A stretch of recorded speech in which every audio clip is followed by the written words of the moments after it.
Grab your Dollar Tree pallets, people. Today I'm sharing 4 Dollar Tree mini pallet DIY projects, and you're not going to want to miss these. We're going to need 4 of these pallets for this wire basket hanging storage piece. We're going to start off by removing the pesky tags on the back because we're not going to need those. And then I'm grabbing my little spritzer so I can wet this down. I have painted hundreds of pallets at this point. I've made so many projects. And one thing I've learned is that wetting the pallets or even immersing them in a little tin with water and paint, it gets in all the crevices if you don't have the time or the correct weather to be outside spray painting. So I like to add a little bit of water to these joints, grab my paint color, and everything just goes along really smoothly. Or just paint them regularly. Do you? Don't let me tell you how to paint your palettes. This is just what works best for me. I let the pieces completely dry and then started to arrange them on top of one another like this. And you can make as many of these as you want. You'll see how cool this idea is, and you can really do a lot with it and make several of these if you want, or one large one. You will need to pick these wire baskets up from Dollar Tree or wherever store has some cute little wire baskets that are inexpensive, but the size of these are absolutely perfect. I'm gonna need 2 for my storage organizer, and we're gonna have to also make sure this is really, really sturdy. So whatever we're plopping in our baskets, it holds up as it's hanging on the wall. So I flipped our pieces over in the same position we had them and then grabbed some popsicle sticks. Now, I took a second arranging them and realized that they were a little bit larger and didn't necessarily go over the creases in the sections that I wanted. So I just grabbed my scissors and cut them suckers down.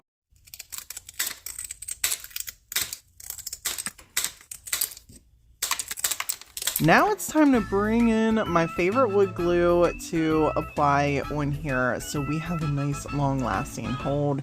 And then when I was done with the placement of that, I brought in the hot glue gun so we could get a quick and immediate hold on these popsicle sticks down in the placement so I could carry on continuing to make this project.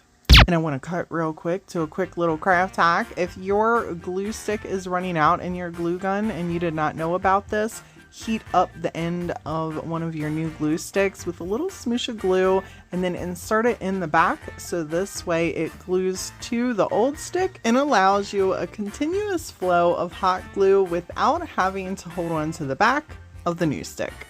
You're welcome. Now it's time to bring in the stapler because it's not enough that we shoved hot glue and wood glue on this sucker. We need to put some staples on here as well. This is just going to make sure that if you put something that has weight on this, that under no circumstances are the pallets going to come apart. I mean, seriously, there's not much worse than entertaining some people when you're a crafter and then the crafts you have around the house just fall apart. I'm choosing to use sawtooth hammer and hangers for this next part. You can grab these off Amazon. I'm pretty sure I have these linked in my affiliate link down in the description box. You could absolutely use hooks of any kind to just kind of put in here and then hang the baskets or some zip ties. I felt like these were going to be the best for what I was looking to use this piece for, making sure it was sturdy. Now we're going to need to bring in my wonky hammer. That's what I like to call this thing. It is wonky, right? Like I know people tell me what it is all the time and I'm like, I don't know what it is, but I can never remember. Like horrible at it. Anyhow, look at how perfect these baskets fit on here. Seriously, like look at the wire. It literally matches up to the size of the pallets. I love this. These also are perfect for fitting right inside the creases of the pallets.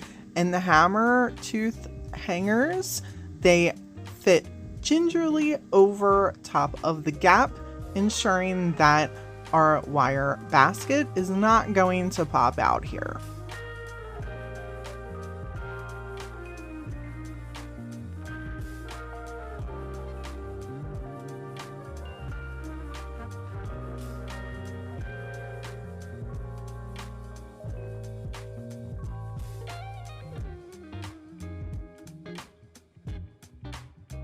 I decided that I wanted to take a little bit of chalk paint and go over these hangers just so this way they weren't sticking out silver like a sore thumb.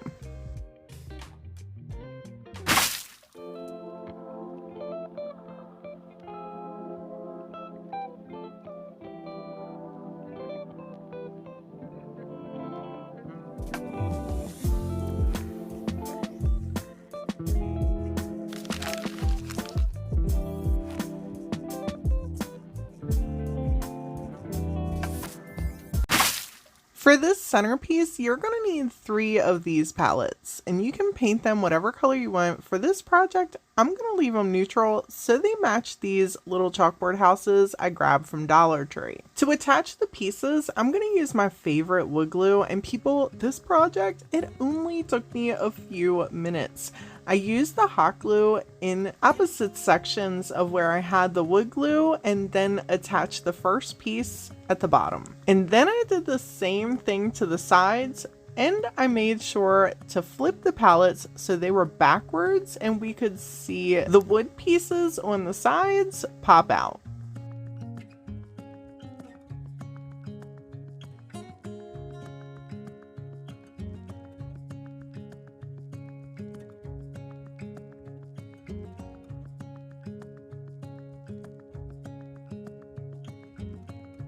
To apply the other side of the house, I put the glue in all the little spots that I thought that it needed to go, and then attached the piece that I had already put together on top of that and held it in place for a couple of seconds. I really think that you could use this for so many things, but for sake of staging the video, I just popped some floral foam in here and did my best to arrange some pieces so you guys could see how awesome this piece is.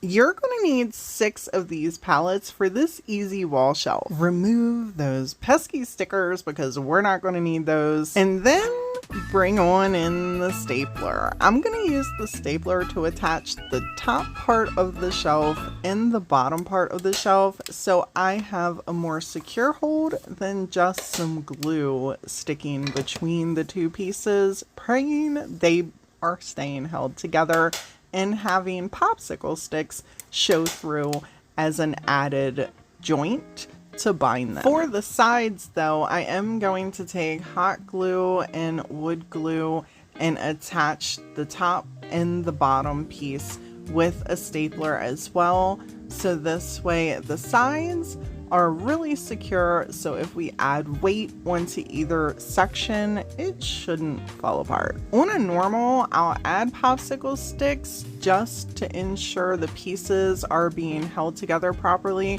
But for this shelf, I wanted the pallets themselves to shine through as just the pallets and not have a bunch of extra pieces sticking out.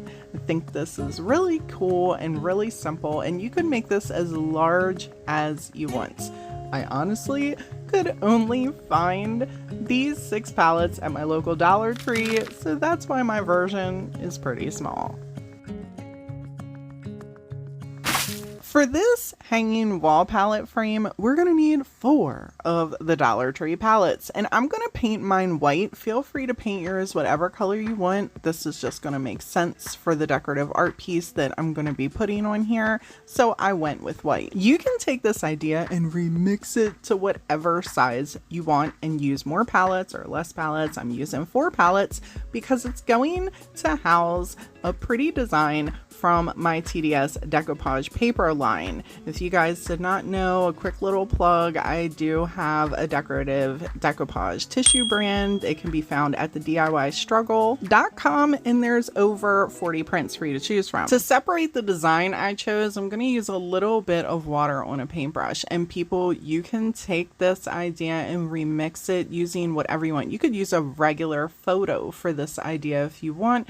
You could use a napkin. It does not have to be this particular tissue paper. Take the idea and use it to fit your home decor with what works best for you. I trimmed it down so it fit just slightly under the first end of the palette and the top end of the palette in the center. This is because I knew these Dollar Tree wood planks were going to fit perfectly in the center of our palettes so we could frame it. To attach them, I'm going to just use my favorite wood glue and some hot glue and attach them right in the center. I want you to know that if you want to just decoupage over the center of these palettes and not use the planks, you go right ahead. I have decoupaged tons of palettes and left the planks in there and then just cut the designs down. But for this one, I wanted it to actually look like a photo framed completely out in the center. So the wood planks are going to give me that effect, and it's also going to pop out a little bit, giving it more of a high-end look. I picked this little piece up from Home Depot. They have little decorative trims that are like 2 foot and a couple bucks. Well, some are like 6. We're not buying those. This one was a couple bucks. And we're going to need to trim it down and bring in our miter shears for that task.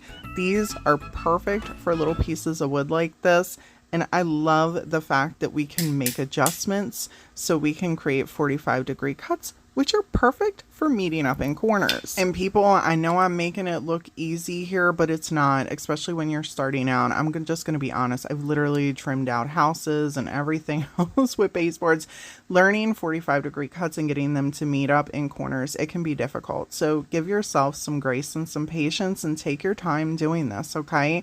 Getting it measured perfectly to fit anything, it's not as easy as I make it look. For our medium, we're going to be using DecoArt Decoupage in the matte, and I'm going to be applying it with a fan brush. Fan brush is one of my favorite ways to apply my decoupage medium whenever I'm using a napkin or some tissue paper. And I don't always have fan brushes because I use them so much, and sometimes I forget to clean them. You know how that works out. Anyhow, enough about my paintbrush struggles. I love that I can just take my finger over this and minimize the wrinkles. Absolutely use whatever technique you want to minimize wrinkles whenever you're decoupaging something. I usually don't mind a smidge of wrinkles on something. I know many of yous do. So recently I've been using the iron on method more and more. But today I just used my finger, rubbed out this beautiful print on here, and then sanded off any of the excess. Normally, I tell y'all whenever you're sanding, go straight down because that's going to ensure you're not pulling your paper, but I was kind of pushed up against the wall here. There was nowhere for me to push down. A little tip I like to share is if you can see the outline of your decoupage paper and you want to cover that up on whatever you're creating, grab yourself a pouncer or a paintbrush and preferably some chalk paint or some paint that has like the texture ability. I'm using DIY's clay-based paint, and you only need a little bit, not a lot. You can pretty much onload and offload to just make sure that whatever you're pouncing or you're swiping with your paintbrush onto your paper or napkin, it is gingerly covering over the edges. And the reason I say chalk paint or DIY clay base or something like that is because it's thicker. So it's going to rise up to the little bit of a layer that you have to meet the decoupage paper. To attach our frame, I am using some wood glue and some hot glue just around the edges here. And I did decide to paint the frames. So we had a little bit of a pop of color. I think it turned out so good. There are a ton of ways you can reinforce a piece like this. If you are trying to create something like this to resell it, I highly recommend using minimal popsicle sticks on the back. It can look a little gaudy, but you can bring on in your stapler and then plop some staples down where each section meets, and it gives it a higher quality look for something you're going to be putting out in your craft stand. Feel free to use whatever type of hanger you want on the back of this. I just grabbed some Dollar Tree nautical rope and used the stapler to attach it. You can also seal over this, wait until it is completely dry. Use whatever sealer you feel would work best.